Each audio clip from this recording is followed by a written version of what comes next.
อันเมื่อวานไปเข้าศูนย์ไปซื้อจาระบีแม่นบ่คันว่าได้ไปแล้วมันสิอยากได้ไปดุพี่น้องมาเบิ่งเป็นหยังกัน4 ปีค่ะนี่4 ปีเป็นหยังวะอ๋อ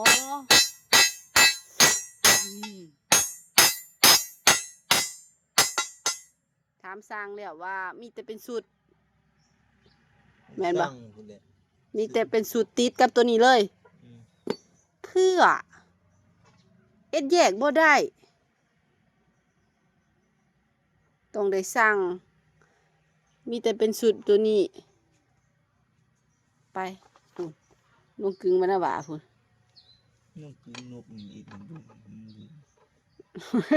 ยาวตัดสั้นโตไม่พอซื้อใหม่มาเบิ่งพี่น้องอันนี้แหละปัญหารายวันรถเขาประมาณปีที่4ปี1ถึงปี3นี่แม่นคุณไทยเอาเงินคุณไทยสนุกคุณไทยส่งงวดปี4นี่งวดก็เริ่มสิเบิดแน่ปี5งวดก็เริ่มสิเบิดแน่แล้วก็เดี๋ยวแล้วบัดนี้ซ่อมพร้อมงวดพร้อมบัดนี้จักอันใดก็พ้องกันบัดนี้เอาแม่เจ้า ของเพิ่นก็ดีอยู่แต่คนขับมันแรงเกินนะ